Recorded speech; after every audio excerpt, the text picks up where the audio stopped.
रतन टाटा को आप शालीनता का ब्रांड एम्बेसडर भी कह सकते हैं। एकदम सॉफ्ट बोलते हैं, प्यार से बोलते हैं, गुस्से में तो शायद ही किसी ने देखा हो। वो बदलते भारत की तस्वीर के सबसे बड़े गवाहों में से एक, क्योंकि देश के विकास में उनकी बहुत बड़ी भूमिका है। उम्र के इस पड़ाव में रतन टाटा आज भी सपने देखते हैं और सपने देखने वालों की मदद भी करते हैं। देश की इतने बड़े उद्योगपति होने के बावजूद उन्होंने नए नए स्टार्टअप में निवेश किया। ये नहीं सोचा कि इसमें नुकसान भी हो सकता है। पुरानी सोच में नहीं फंसे रहे, ये स्टार्टअप क्या है, इसमें नहीं फंसे, उन्होंने इन्वेस्ट किया स्टार्टअप में। लेकिन इस मामले में रतन टाटा का मानना है कि युवाओं के सपनों को सच करना है तो उन पर भरोसा करना पड़ेगा। आज आपको रतन टाटा के जीवन के कुछ रोचक किस्से बताता हूं, जिससे आप बहुत कुछ सीख सकते हैं। 2020 में ह्यूमंस ऑफ बॉम्बे नाम के इंस्टाग्राम पेज पर रतन टाटा से बातचीत के कुछ हिस्से छपे। उसमें रतन टाटा ने अपनी इमोशनल कहानी बताई। उन्होंने बताया कि उनका बचपन बहुत अच्छा था, लेकिन जैसे जैसे उनके भाई और वो बड़े हुए, उन्हें कई तरह की तकलीफें उठानी पड़ी, क्योंकि उनके माता पिता का तलाक हो गया था। उन दिनों तलाक बहुत सामान्य बात नहीं थी, लेकिन उनकी दादी ने उनका हर तरीके से ख्याल रखा और उन्हें बड़ा किया। जब उनकी मां ने दूसरी शादी की तो स्कूल के लड़के तरह तरह की बातें करते थे, उन्हें छेड़ते थे, उकसाते थे, लेकिन उनकी दादी ने शांत रहना सिखाया और यह सीख दी कि अपनी गरिमा को किसी भी कीमत पर बनाए रखना है। और ये वो संस्कार हैं जो आज तक उनके साथ बने हुए, जो इतना वो सॉफ्ट और शालीन है, वो उस जमाने में जीवन ने उनको सिखा दिया, उनकी दादी ने उनको सिखाया। दुनिया तो बोलेगी बेटा तुम शांत रहो। रतन टाटा ने इसी में यह भी बताया था कि कैसे पिता के साथ उनके मतभेद थे। रतन टाटा ने कहा था कि वो वायलिन सीखना चाहते थे, लेकिन उनके पिता चाहते थे कि वो पियानो सीखें। रतन टाटा अमेरिका में पढ़ना चाहते थे, उनके पिता चाहते थे कि वो इंग्लैंड में ही पढ़ाई करें। रतन टाटा आर्किटेक्ट बनना चाहते थे, लेकिन उनके पिता चाहते थे कि वो इंजीनियर बने। रतन टाटा ने बताया कि उनकी दादी ना होती तो वो अमेरिका के कॉर्नेल यूनिवर्सिटी में पढ़ाई के लिए नहीं जा पाते। अमेरिका में रतन टाटा ने मैकेनिकल इंजीनियरिंग के कोर्स में एडमिशन लिया, जो उनके पिता चाहते थे, लेकिन बाद में उन्होंने सब्जेक्ट बदल दिया और आर्किटेक्ट की डिग्री लेकर निकले। इससे उनके पिता बहुत नाराज थे, लेकिन आखिरकार रतन टाटा ने जो चाहा वही किया। रतन टाटा ने बताया कि उनकी दादी ने सिखाया था कि किसी बात को कहने की हिम्मत सिर्फ आक्रामक तरीके से नहीं, सरलता से, सम्मानित तरीके से और मृदुभाषी होकर भी कही जा सकती है बातें। तो जिनको ऐसा लगता है कि मेरे ही माँ बाप मुझे टोकते हैं, मैं जो चाहता हूं वो नहीं करने देते, रतन टाटा के पिताजी भी अलग सोचते थे और रतन टाटा दूसरी दिशा में सोचते थे। तो बड़ों के साथ ये हो चुका है।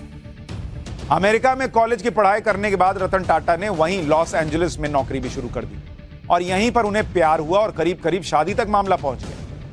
रतन टाटा ने अपनी लाइफ का यह दिलचस्प किस्सा भी बताया। उन्होंने बताया था कि एलए लॉस एंजलिस की आर्किटेक्चर फर्म में उन्होंने करीब 2 साल काम किया। वहां का मौसम शानदार था, उन्हें अपनी नौकरी बहुत पसंद थी, उनके पास अब अपनी गाड़ी हो चुकी थी और इसी दौरान लॉस एंजलिस में उन्हें प्यार हो गया और करीब करीब शादी तक बात पहुंच गई, लेकिन हुई नहीं। हुआ क्या कि उन्हें टेम्पररी भारत लौटने का फैसला करना पड़ा, क्योंकि उनकी दादी पिछले 7 साल से बीमार थी और उनकी तबीयत बिगड़ रही। रतन टाटा ने सोचा कि जब वो भारत लौटेंगे तो उनके साथ वो लड़की भी भारत आ जाएगी, जिससे वो शादी करना चाहते हैं।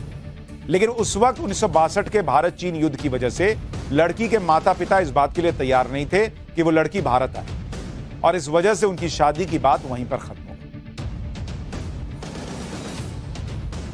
2011 में अमेरिकी न्यूज चैनल CNN इंटरनेशनल को दिए इंटरव्यू में रतन टाटा ने बताया था कि उनके जीवन में 4 बार ऐसा हुआ कि बात शादी तक पहुंच गई। 4 बार बात शादी तक पहुंची, लेकिन हर बार किसी ना किसी डर से वो शादी से पीछे हट गए।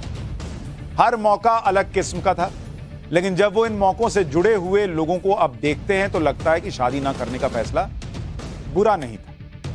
उनका मानना था कि अगर शादी हो जाती तो शायद उनके लिए चीजें और जटिल हो जाती। अब इसका मतलब ये नहीं कि आप शादी करना छोड़ दें। बहुत लोग शादी करके भी बड़े बड़े बिजनेसमैन बने हुए हैं। मुकेश अंबानी है, शादी हुई है। ये नहीं कि कह दीजिए माँ बाप को अब शादी नहीं करूंगा, रतन टाटा बनना। उनसे सीखना है, लेकिन उनका अपना जीवन है, आपका अपना जीवन है। अमेरिका में नौकरी छोड़कर जब रतन टाटा मुंबई लौटा तो उन्हें टाटा ग्रुप की तरफ से जमशेदपुर में नौकरी दी गई, जहां टाटा मोटर्स। अच्छा, ये क्या था कि एक तरह की इंटर्नशिप थी, जिसमें रतन टाटा को 2 हफ्ते एक डिपार्टमेंट में, 2 हफ्ते दूसरे डिपार्टमेंट में रहना था।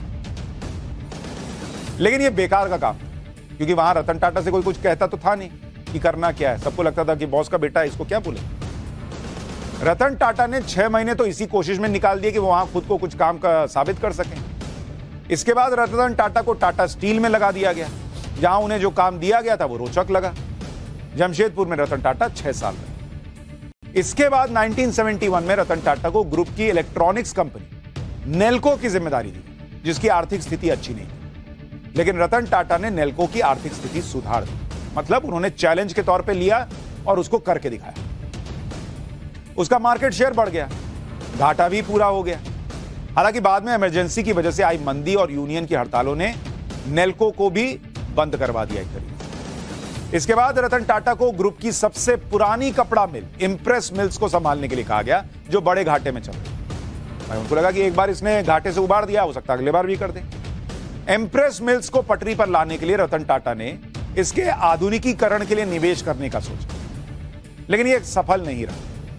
टाटा ग्रुप ने अपने ग्रुप की दूसरी कंपनियों का पैसा इंप्रेस मिल्स में लगाना नहीं चाहा और टेक्सटाइल बिजनेस से निकलना चाहते थे वो।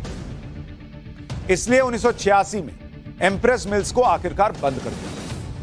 बाद में कई सालों बाद एक इंटरव्यू में रतन टाटा ने बताया कि सिर्फ 50 लाख का निवेश हो जाता तो इंप्रेस मिल्स की किस्मत बदल जाती। लेकिन कई बार नियति भी होती, वो नहीं हुआ।